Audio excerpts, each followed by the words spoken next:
is basically the options of as far as they nailed it basically over the last 32 years or so. They have critiqued this credit score system, and it is definitely does have a huge database where it draws the characteristics quite well to determine if someone is a good risk for a loan, or if there may be some predicaments in their credit history. Why has it been used and continues to be used is, here's a few of the basic reasons. It's predictive credit bureau. The data is used. We'll get into each of the 5 categories and break those down just slightly. Most of you have probably already had some contact with those 5. They usually show them as a pie slice, and how that score is made up. But some of us may not know how many attributes in each of these scoring sections are based on what you do with your credit. So we're going to be delving into that it's based on trade lines, credit inquiries, collections.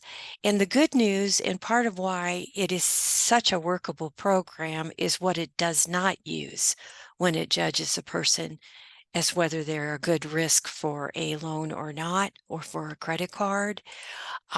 FICO does not use your age, does not use your address, does not use your employment, your income level, does not use race or gender. None of these things are used to develop a credit score. So essentials for boosting credit scoring is understanding what your score is and how it is made up of. The FICO scores range from 300 to 850. FICO score credit categories, these are those 5 major credit categories that you most likely have encountered before if you've done any studying on credit scoring at all. But we're going to talk a little more specifics about each one of those. And then what is the rank order risk? And that's just a fancy way of saying, looking at a person's credit score, how is that lender able to determine they're a good risk or not?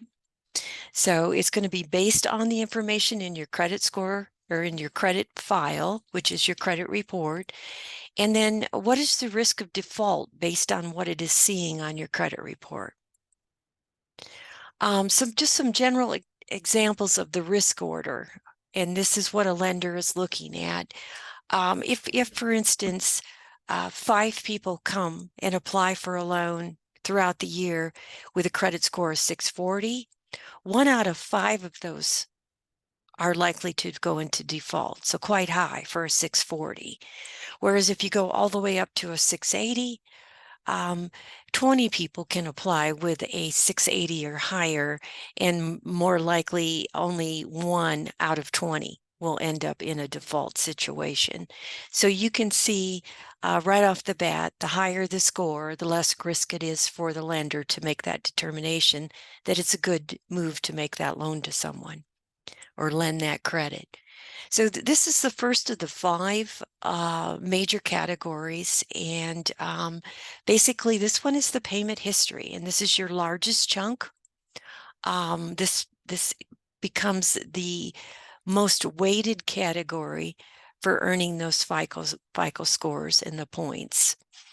As you can see, we go through all 5 of these just to get a better understanding, and each one of these categories that you see here, there's anywhere from 35 to 50 characteristics. So of course we can't cover them all, and they're not all exactly known. That is, one of the things that's not privy to the public is exactly how the score is made out of, but they have their best guesses here. Taking the 35%, and this is, of 100, 35% of your credit report is reviewed for your payment history. And here is just a couple of the characteristics that are known. And you would be able to delve into these and find out maybe 25 to 30 items that are affected by the payment history. But right off the bat, it's looking for the most recent delinquency record. So that would be either do you have a collection? Do you have a public record? A public record can be a judgment or a lien against you. These things sometimes an apartment complex would spend the money. Occasionally, a medical debt will also spend the money to actually put a judgment or a lien. Now, you most likely would only see the lien in a collection. You should not be seeing a judgment anymore on a credit report. But they've gotten tricky, and now they know that they can put a lien there. So so if you have zero collection items or zero delinquency with a public record, then of course that score is going to be higher. And then it's going to look at not only how much that record is, if there is one, but the length of time between when you're applying for more credit and when this situation happened, whether it shows as a paid lien and a paid collection, or if it shows open. These things are taken in consideration in the payment history.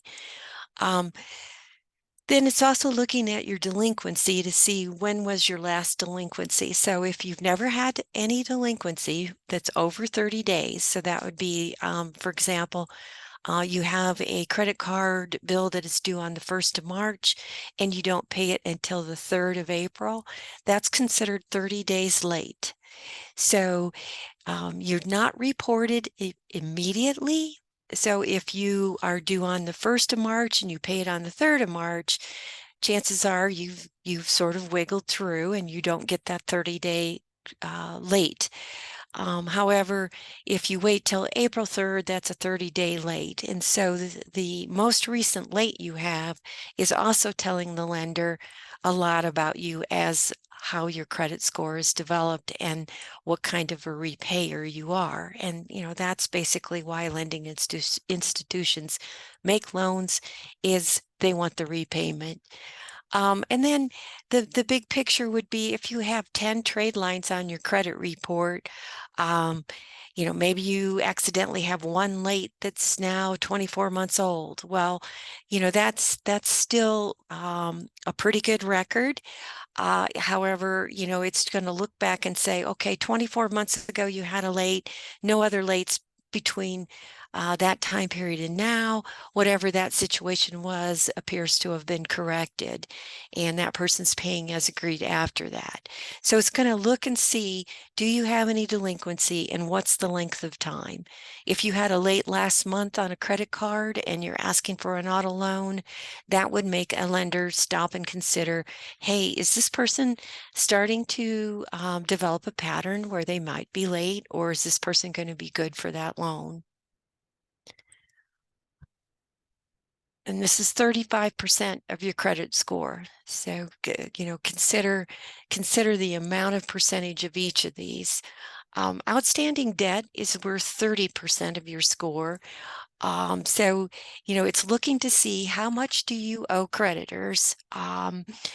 If you owe creditors $20,000, do you owe creditors $200,000 because you have a mortgage for $180,000 and a $20,000 car loan? It's taking into consideration the amounts that you owe. And then what is the available credit left on a credit card? And that is, again, credit usage, which we'll talk about later in depth, but basically it's looking, do you have a credit card for $1,000 and you owe $500? Well, that's about a 50% usage of that credit card.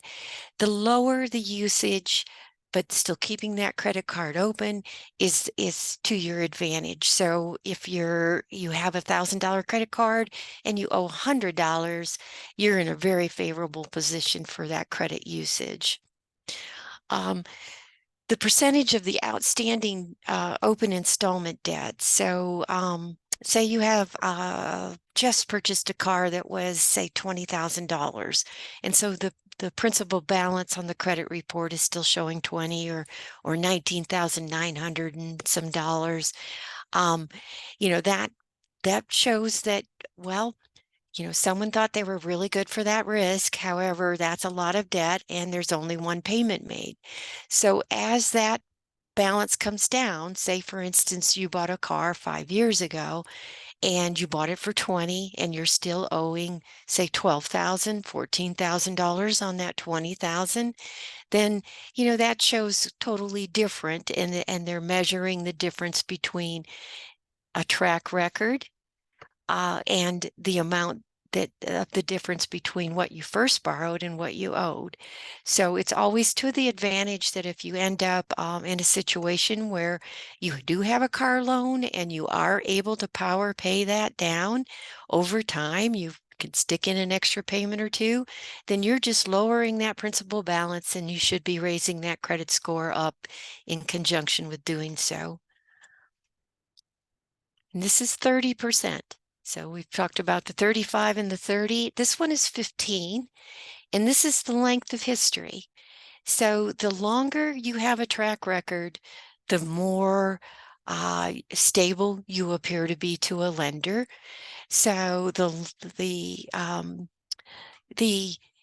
thing to keep in mind is even if you say at one point in time in your life you had 5 credit cards and you didn't really want to have 5 cards with a balance, well, it's a good idea then to trim those down, get those to 0, but leave them open and not use them, so that over time these debts add to the number of months that you have a history for.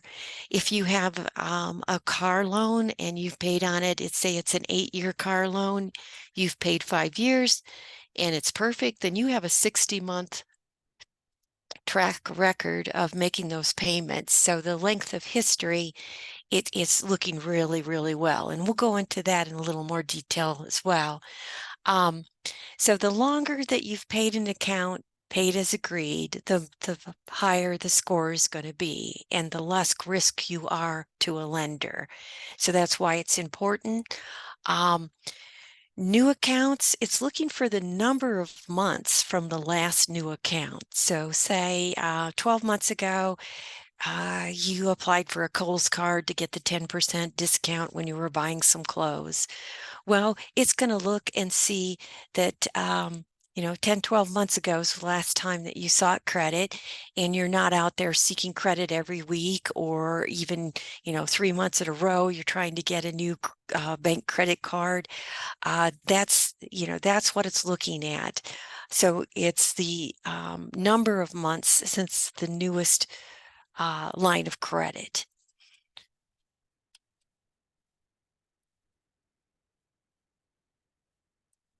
So then pursuing new credit, this would be inquiries. Some of you are used to that terminology, new inquiries. Now this has a couple of things that people sort of misunderstand on, and we're going to go into this one just a tad more in depth than the others because inquiries can be soft and hard, and we'll cover that in the next slide. So basically, the 10% of your score is looking to see the number of recent credit attempts. So this would be just you seeking credit, your attempts to acquire new credit in the last 12 months. So if you think about, oh yeah, I got that credit card 10 months ago, then that would be 10 months in between when you sought new credit and the credit that you sought, did you receive it? It's also looking for the new accounts that you've opened in the last 10 months or 12 months. So, of course, if there was one 12 months ago and now you have one that you're seeking, that is one way to approach the system. What you don't want to do is say within the last 45 days open 3 credit cards. That's going to really bring that score down. So the more time in between you seeking credit, opening new credit, and the next new trade line will help you develop that score even higher. And this is 10%. So speaking more about the hard and the soft inquiries, hard inquiries are only when you seek the credit, okay? So when you want credit and you apply for credit, that's what's going to be considered as an inquiry for credit. Examples of hard inquiry credit are auto loans, credit cards, student loans, and mortgage loans. Now, I put this last one here called a rate shop. You might have heard that terminology before.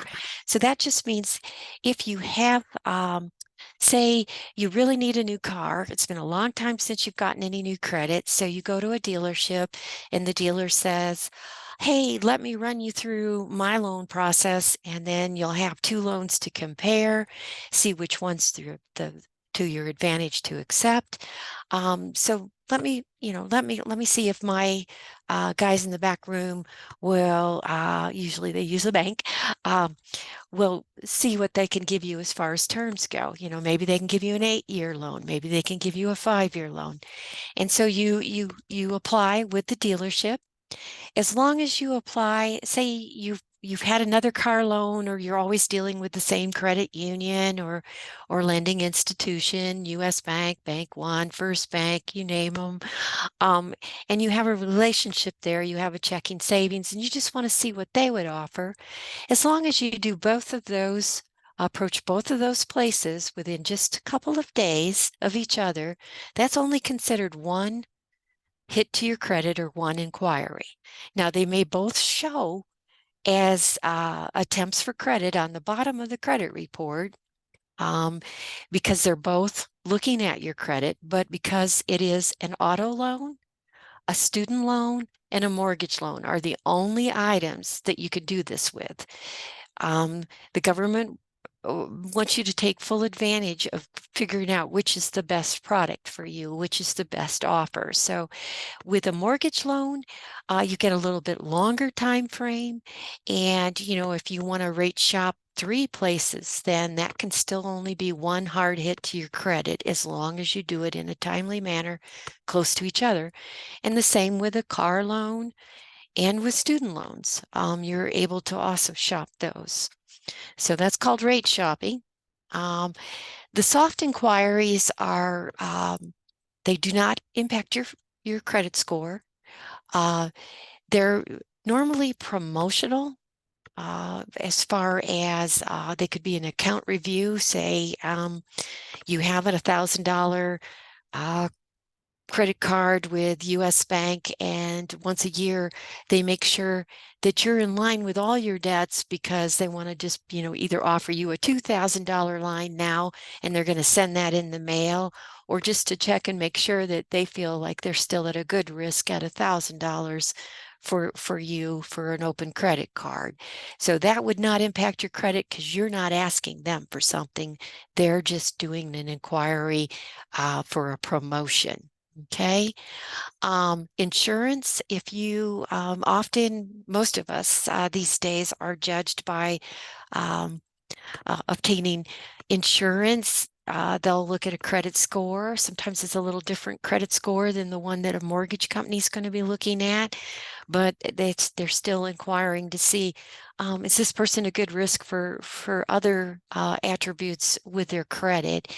And in doing so, the insurance company would not be hard hitting your credit score or adding in an impact.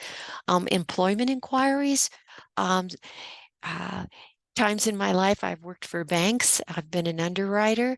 That's a person who decides yes, they can have a loan, or no, they can't. So if you think about it from a lending institution's standpoint, they want to make sure I have good credit, that I understand what it is to pay as agreed, because I'm going to be making decisions that are going to affect their bottom line, their ability to earn off of the loans they make. Credit mix, this is the last section and it's 10%. It's just a mix of looking at your credit report to make sure that they're not all credit cards, that you have had an installment loan, that you have a balance going on. I mean, not all of us can have a mortgage. That takes a while. But if you do have a mortgage, as long as it's a paid as agreed mortgage, that will earn eventually over time a higher score. Um, the number of revolving lines as opposed to the other things that you've had on your credit, that's going to be a part of that. And then just the general percentage of the installment loans appearing on there, just to see what is that true mix of credit that you have. Now, this is taking those couple of those talking points just to give you uh, a best guesstimate of a couple of the characteristics. Now, you have to understand that this FICO score module is, in essence, a computer within a computer. It's going to nail each of those percentage pie sections, 35% payment history. It's going to have about at least 35 characteristics in each of these. So we're talking about basically one or two items in each of these. So this isn't the whole of how this section is made up of, but just to give you an idea of just how complex this module is. So again, the number of months since the most serious delinquency. So if you've never had any serious delinquency ever, no 30-day lates appearing on your credit report, it can earn you as much as 75 additional points. And they're taking each of these sections and piling them in to stack one number comes out of the FICO score to you. But these are attributes that are going in and helping either add or subtract from that score. So if you've had a delinquency, when this is 0, it just means recent. So it's going to be like within 30 days to within 5 months. That's probably only going to earn you 10 points. So if you if you have the ability to think about it like, oh man, I was late on this, and now I'm thinking about buying a car. If you can wait to buy that car another 6 months, your chances are you'll get a better sort of an offer because your score will be back up a little higher. In a more normal position than just earning the 10 points. So, this would be if you had an 800 and, maybe 70 points was worth that one late. And so now you have a 730, something like that. So this would be the stack of how those points come together. If you've had delinquency, as we talked about earlier, and it's been a while, 24 months, that's 2 years since you're last late. I like to think that we're all human and that you just need to know that if you messed up a couple of years ago, it doesn't mean that you're forever doomed for credit. You really aren't. 55 points. So if you think about it, it's like, wow, that's not that much different than 75. So just, keep plugging away, because the greater distance you get when it gets to be 36 months, then, it's impacting that score a lot less. For the outstanding debt at 30%, this is utilization of revolving credit or revolving trades. So we're going to talk about that in the boost section here shortly. But just basically, if you have no revolving trades, that means, oh, I don't believe in credit cards, never used them, don't have them. Well, they're not going to ding you, but they're only going to give you 30 points because it does take a lot of finesse to manage credit cards. And you kind of have to think this is a profit making module, meaning that, the FICO score, the higher it is, the more likely you are to repay for the loan, the risk is less. This is why the point spread is only 30 points for no utilization of revolving debt. Whereas if you have 1 to 6, as shown here, 1 to 6 open credit cards, you may, and they're paid as agreed, you could end up with 65 points. If you have trade lines that have zero balance, but they're still open, and you have a good track record with those, it could be as much as 55 points. So you start to see how this module picks and chooses in each one of these sections. Just real quick, like the number of months on file, if you have only 12 months or less of a history of a credit score, then you are proposing a, more of a risk to that lending institution. So that's only going to be worth 12 points. If you have 24 to 47, as much as 60 points, and then 48 or more months, 75 points. And these would be, again, people that have paid as agreed. The pursuit of credit, this would be the inquiries. If you have zero in the last 6 months, zero, it can be as much as 70 points. So it doesn't want you out there continually searching for credit.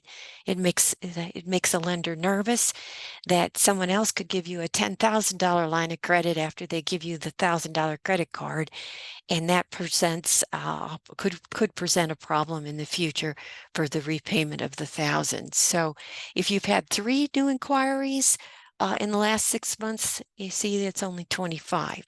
So you start to get the understanding it's looking for just a lot less risk, and this is how you're being judged. Are you a good risk? Credit mix. So if you have one bank card that's paid as agreed, you're probably going to be earning 25 points. Of course, if you have 3 bank cards, so say 2 years ago at Best Buy, you bought a laptop for school, and it was, a $500 revolving charge card at Best Buy, and say they pay Bank One, because it's usually a lending institution, it's still a bank card. So as long as you leave that open and don't misuse that, and then you get a couple more, but not not within the last 3 months, then you can have as many as 60 points. Amy, just real quick, I've got Sure. 2 questions in the chat, and one I think you kind of answered as you talked, but I just want to make sure that we're clear. Revolving Okay. credit, that means a credit card or something along those lines. Is that correct? Correct. Okay. Correct. Or even a line of credit if you happen to have a line of credit with an institution. Okay. And then one Okay. other is that they thought medical debt is no longer allowed to be used for credit scores. That had been a change over the summer. Is that Um, it really is going to depend on whether it's been sold to a collection agency. And then, as far as the medical debt goes, is it appearing to be a hospital on your credit report, or has it been sold to a collection agency? And then as far as that goes, it's the judgment. If you've actually got a medical judgment, that should not be on there any longer. But if it's a collection item that a medical provider has said, oh, we don't want to bother to collect on this, we're going to sell this to ABC Collection Agency, then at that point in time, it's the collection agency themselves that's coming after you, not the hospital or doctor provider. That's why it's always best if you can. Usually they'll let you make payments directly to the doctor, start calling for a balance. And it's a good idea if you can, just to, even if it's a very small payment monthly, get that dialogue going so they don't sell that debt to someone else. It sounds weird, but they can sell a debt like the hospital's owed $1,000, and they can sell it to a collection agency for $600. That kind of thing happens, and then the collection agency then comes after you. It's harder to distinguish that it's a medical debt once it gets to the collection agency, because you actually owe the collection agency at that point, and the 7 years starts all over again. So you just want to sort of be careful on that.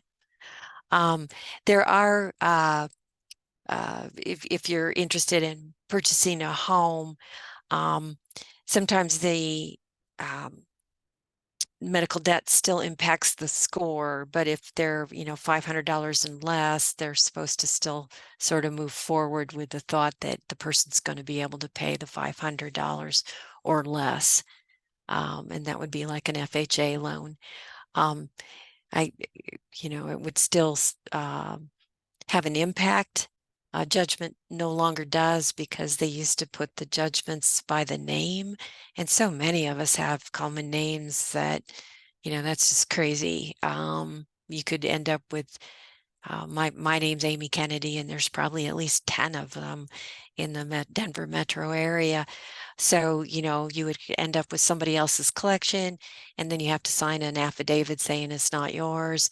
And that's just not a fair method of judging anyone. So the judgments should no longer appear at all. Does that answer? So, Looks like it is. okay.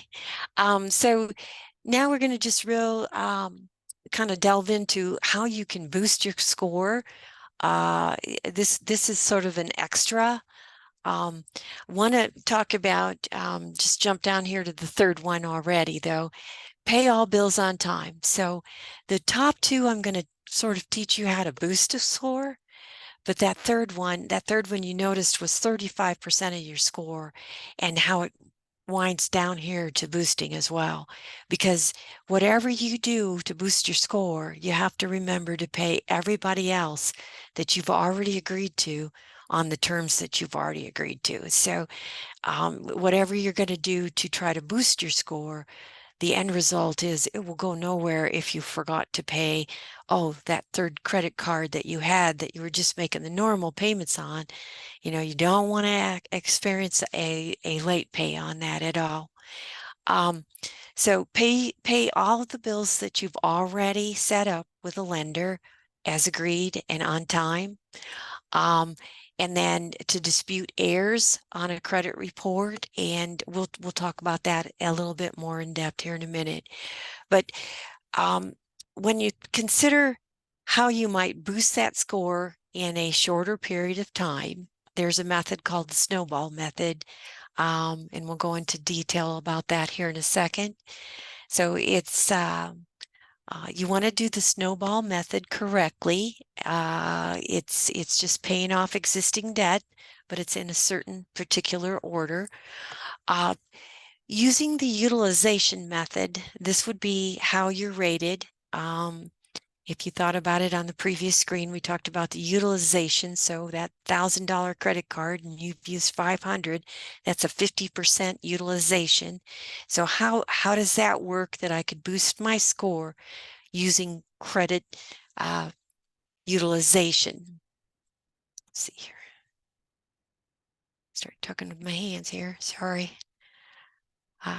50 points. So this would be as much as 50 points. It's really hard to come up with an exactitude. It's going to depend on the size of your credit report and how many things you have to work on to get them down.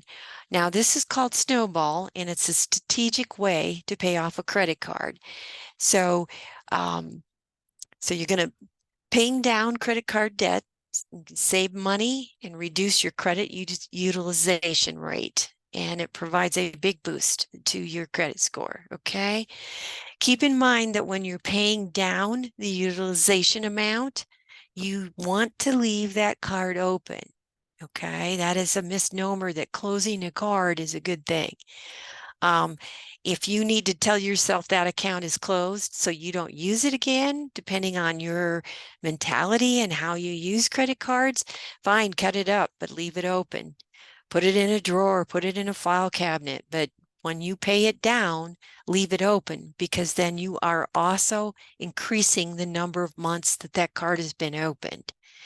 So keep that in mind. Do not close the card. Leave the card open with a zero balance. Now you're going to make a list. You can do that on, like on a spreadsheet, on an Excel spreadsheet on your computer, on a handwritten piece of paper, however you want to make this list. Get your free credit report at annualcreditreport.com, and then make that list and put the highest to the lowest or lowest to the highest, but you just make sure that you put you list all your credit card balances, and then you make all the minimums that are required on every one of the cards you have. So let's just say, for instance, you have 3 cards, and one's 1,000, one's 2,000, and one's 500. You put those on the piece of paper, and you're going to start with the lowest amount you owe. Okay, this would be a person who has a little bit of extra money coming in to pay down that $500 one. So you'd start with the lowest one and say the $2,000 one has a monthly amount of 80, maybe 110 these days with the interest rate increase. Maybe your $1,000 one has 80, and the $500 one is asking you for 55. Well, you take the amount that you have that's extra, and you start to pay extra on the 500. And you're going to work on paying that 500. You're just going to stick with that one, paying the extra down, increasing the credit utilization of the 500. So say the $500 credit card has a balance available of 1,000, but you've used 500. You make payments for the next 5 months extra, and you get that down to 0. You're going to leave that card open, and you've increased your utilization to 100% on that card. So you have the ability to use 100% of it, or all the way down to 0. And at this point, it's at 0. Then you take your second card, your $1,000 card, and say it had a limit of 2,000. Well, you're at 50% utilization right there. You're gonna work on that one and bring that down. Get that down to 0. Leave it open. And then, eventually you do the third card. And by bringing the balances down, but leaving them open, you're increasing the utilization. So this means to lenders that you're really good for the risk. And so that's going to up that score. Now, I want to bring out one other idea here. Let's see here. Maybe I have it on the next. I guess I'm sort of moving on to the next one here. Let me get to the right screen here. Amy, Okay. while doing that, we did have 2 other questions come in. Sure. One is, what effect, if any, does consolidating credit cards, so balance transfers, et cetera, have on the FICO score? Well, when you consolidate credit, normally you're opening a new one to put them on. And so you're going to be dinged for a new credit line. And if you're consolidation can sort of be we'll call it a hiccup in your credit score, because it's smart enough to know that, whoa, you opened a new card, and then, whoa, you moved a big, say you move 3 credit cards over to this one credit card. Well, then you're showing a huge utilization of a new credit card and a new credit, without a history. So it's going to have a derogatory impact on your credit score until things even out. So it would probably take about 6 or 8 months once things had been moved over for everything to adjust, meaning as long as when you consolidate, if you're not increasing that amount. So, it's a little bit's going to depend. Say that the consolidation card has a limit of 3,000, and you're taking these 3 cards we were talking about. Let's see, we said 2,000, 1,000. So we're up to like 2,500. Let's just say you had 2,500 to move to this 3,000. Then you're making these other 3 cards down to 0, but leaving them open. As long as you don't use them, then you've increased that utilization, and you let that ride. Then this new card, you're going to be dinged for obtaining new credit in the inquiry section. you're going to be showing that your utilization was suddenly, at X amount of dollars pretty fast. So it's going to take a while for that utilization. Perhaps then if you start to pay down that utilization, or excuse me, that new credit report, you would increase the utilization and then it would adjust. But it's going to take the system a while to judge what you've done and whether it has created more risk or less risk. In the end result, if you truly consolidate but don't use that card, eventually it will lower things, but it will take a while because it only can see, oh, person got new credit. Oh, person just used almost the whole amount of their new credit. It'll take a little while for these three to catch up to show zero utilization and still open. Does that make sense? And then one other that came in was, is there an advantage to paying off high interest cards first rather than the lowest balance? Well, it sort of depends. Let's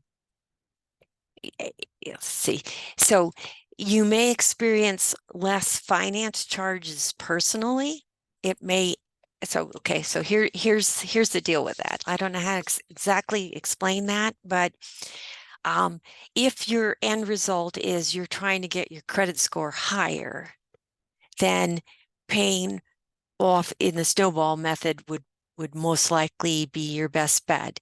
However, if you're faced with a card that's at 22% and you have a card that's 12%, then personally, not score wise, but personally, you're going to spend less finance charges paying off the higher rate credit card first. So it's not going to be good for your score, but it may be better for you as a human being, paying less finance charges on the getting the higher card down. Of course, if you're able to get that card, down, down, down, then yes, you are still increasing the utilization on that one. So you would eventually be impacting the score higher once you get that higher card down. But it just sort of depends. If that high card is $2,000 and it has, let's see, well, let's just say it's $1,000 for easy math, and it has a $2,000 balance, then you're at 50% utilization. So if you're able to go ahead and start to pay that one down, then you are increasing your utilization that's available there. So, it's one of those things that might be a good one-on-one session just to see dollar-wise, what would that personally save you? Does that outweigh, dealing with a credit score for a few months, because sometimes it comes down to the reality of finance charges and who wants to pay more to borrow the same amount when they don't have to, right? So, that you might have to step aside the credit score and think, well, this is better for me personally. And eventually, when I get this higher rated card paid down, eventually I will get the brownie points for getting that utilization in check.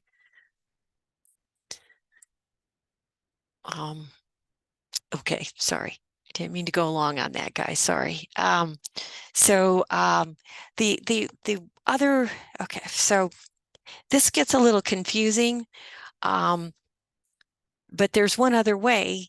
If say your budget is really, really tight and you just don't have extra money right now. So, to pay down on credit, you can't do that right at this moment in time. There's one other way to sort of get that utilization in check, and that would be, as you can see, number one, we spent some time speaking about, that's to decrease the balance, and that's pretty understood, snowball, pay it down. However, if you're in that jam where you can't really do anything but pay what the debt that you have, pay it as agreed, because that's huge. That's a huge boost. So just keep paying. But you've had that, let's say, Bank One credit card for $2,000 for 3 years, and you've never asked them to increase it. So the other way to get your utilization down is to increase the amount that that credit card, the credit limit amount. Okay.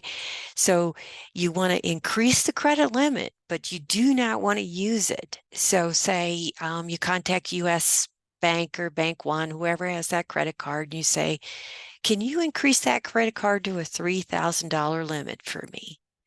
And they might, they're going to do one of those soft inquiries, most likely, because you've already had a history. They're just going to peek and say, yeah, sure, we'll give you that extra 1,000. So say on that $2,000 card, you had $1,000 usage. And then they increase it to a $3,000 card, but you keep that 1,000 there. You keep making that minimum payment because that's all you can afford to do right now. Then you've increased that utilization by, oh dear, what is that like? Now you're at a 33% or 34% utilization of a card for $3,000 because you've got it down to 1,000. You've got that space between 1,000 and 3 available if you wanted to use it, but you're not using it. So that's the other way a person can go through credit utilization and boost that credit score. But the key and the hard part for some people is you can't use it, or you've done yourself sort of the opposite way. You've increased it, and then now you're upping that utilization. So you don't want to really think about having that extra credit available. You're doing it just to increase the percentage between what that balance is and how hard you're working to pay that off and the amount you could borrow if you wanted to. And then again, leaving that open. It's hard for some people. It's not so hard for others. Then, we talked about this, and I don't mean to keep drilling that in, but paying as agreed and paying on time, it's huge. It's really huge. So that is the most important thing, is just keep chugging along, whatever you do, just keep chugging along. And then to dispute heirs, there's a really great site. This is free. It is a .com, so it's sort of a weird website to go to because you think you're being conned, but no, this is the government's free website. So once a year, every consumer is allowed to go and pull from the 3 repositories, Experian, Equifax, and TransUnion, their free credit report. And so I usually suggest, if somebody wants to work on their credit, pull one of those 3 reports. Don't pull all 3, pull one. And then look and make sure that you're being reported correctly. There's nothing weird on there. There's not an old charge-off loan that's over 7 years or a collection item that's over 7 years. If there is, then, or something that doesn't even belong to you, then you can dispute it. And they make it really easy to dispute online with email. And then to be sure and follow up on the dispute, because technically, if you dispute an item, they send it to the creditor. The creditor then reaches out and says, yes, it's his or hers, or no, it's not. And in the case that it's no, it's not, then you have the right to have that removed from your credit bureau. And then once you feel, say you had something show up and you really feel like it's been taken care of, then to run over and quickly pull the Experian and double check that it's not showing on there. If it is, then you do the same thing and kind of rinse and repeat through all repositories. That will definitely increase the credit score to get rid of anything that's not yours and anything that you're able to drop as a disputed item. Now, you want to be careful if you know some of these belong to you, and you don't have the money, you are opening up the channel of communication. So you want to be careful with that, because they may find you and they may ask you to start paying on something. So if you know in your heart that is really yours, and you're kind of questioning whether it's really 7 years old and you can't afford to make payments to somebody right now, don't dispute an item that you know in your heart's yours. It's the old letting sleeping dogs lie, if you've heard that expression before. Let's see here if I can click. If you have absolutely a 0 credit score, and nobody is real forthright at giving you any opportunity, I always like to give this about this time of the year when it's tax refund time, and try to encourage people to invest in themselves. There's something called a secured credit card.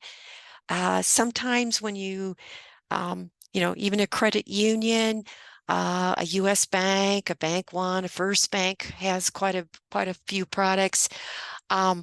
You just want to ask for, excuse me, a secured credit card. Now, this might be just a $300 start.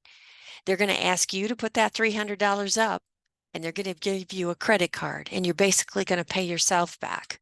But over time, I've helped people with 0 as a score, or a low score, that they couldn't really afford to impact their collection items right now, but they wanted to do something that brought that score up anyway, is invest in themselves with a secured credit card. 6 months to 12 months into it, they may offer you a $300 credit card that's unsecured. They may offer you a higher limit secured card, but just keep that one open. You know, just keep using it. You can use secured credit cards for gas, groceries, so you don't have to go spend anything extra. You can use it for your normal, the normal things that you buy, maybe either with cash or a debit card. Think about that. Number 2 is the authorized user. This is if, say you have a parent or a grandparent that's had a Discover card for 6 years. They can make you an authorized user on that card, which will immediately give you a boost to your credit score. And that will be between you and that parent or grandparent or relative, as to whether you're actually using that card or they've just given you some extra time to help boost that score in the amount of length of time that you've had a card that's open. Now, you got to keep in mind, this is not going to be when you apply, if you apply for a mortgage loan, you know, they're going to see an A next to this account. So they are going to know you're just an authorized user on an account, and it's not quite the same as having your own account, but it does mean that someone believes that you are responsible and has put you on that card. You just want to be careful that this person is a good credit risk. You don't want to just make assumptions that this person pays as agreed. You want to make sure that this person's paying as agreed, because you know you don't want that impact coming over as someone who does not pay. Let's see. So, and then a credit builder loan works much like a shared secured loan, except that sometimes a person has $1,000 saved up for a buy here, pay here lot. If you go to an institution and you say, you know, I want a credit builder loan, here's $1,000. I want to go buy a car with it, but I want to make payments to you. You know, that can all be worked out as well and give you an opportunity to begin to earn credit. And that's your own $1,000 at work. So a good time to go see these folks is when you might be getting a refund, tax return time, and to invest in yourself. Let's see here. So, is there any more questions in the chat? There is another one, Amy. There's does checking your credit score, so using that annual credit reporting website once a year, does that negatively impact your credit score? No, not at all. Not at all. And what we'll find interesting is as you pull each of those 3, most likely they're all going to be slightly different. So they should be similar. If they're not similar, then you may have something showing up on one of them that should neither be there or is being misreported. And that's a good indication. You know, you could always reach out if you'd want a little one-on-one with me, via Zoom or Teams, just to discuss, you know, hey, why is this one 640 and these are 730s? Can you help me figure out what's being reported differently on this one versus the other repositories? Institutions frequently pull a merged credit report, it's called. And so these three repositories are going to all give a point system to the merge. And then it's say, for instance, if you're applying for a mortgage, you're going to be using that middle score. If they pulled 3, if they've only pulled 2 of those scores, they're going to use the lesser of the 2. But that's a free site, and it's through the government, and it's available once a year.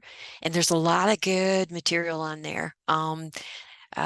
There's lots of help to dispute something, and it's a lot faster than you think. And it's absolutely free with no ads. And I say that because you can get some free reports out there now, but you get advertised and you get like, hey, how about this? How about that? And we can help you do this for a fee. And really, it's amazing what you can just do for free. And is it okay then for someone to look at all 3 of their different reports on that website? Yes. Okay. Yes. And then someone asked if you had thoughts on adding children under the age of 18 as an authorized user to help their credit score. That's funny. I was just speaking to a coworker this morning who had added their child at 16 to a credit card, and that child has a 780, about ready to graduate from college, or excuse me, from college. So I think it's a great idea as long as you absolutely pay as agree, in behalf of that to set that example. And then, it kind of depends on your 16-year-old, if you know what I mean. Do you have a responsible 16-year-old, or do you have one that's, doesn't quite understand what credit is yet? And, maybe you want to start with your own little, I'll give you $100, you repay me on $10 payments for the next 10 months and see how they do. But it does impact the score, and it can give them a really great base to start from, as long as they fully understand what you've done for them, I guess. You don't have to rub their nose in it or something, but you need to explain, hey, it took me a long time to get this. I'll be glad to share it with you, but you got to understand that going forward, when you add things to your own credit report, wow, you're really going to have to be careful and pay it as agreed. And it will, for the most part, it's a really good thing. And then one other question was, is an HSA or a health savings account considered a type of a secured credit? If not, does it help your credit score at all? No, most of your HSAs are not going to be tied to an account that anyone else can see. There may be a type of account that you can get from a money market that might show on a credit report, but your HSA, even if it comes with a debit card to use, is not normally something that's going to be reported to a credit bureau at all. Awesome. And I know we're pushing time and folks are having to drop Okay. off, but I did put Okay. Amy's contact information in the chat if anyone wants to be able to set up a one-on-one time. And we Thanks, appreciate you everybody. all coming.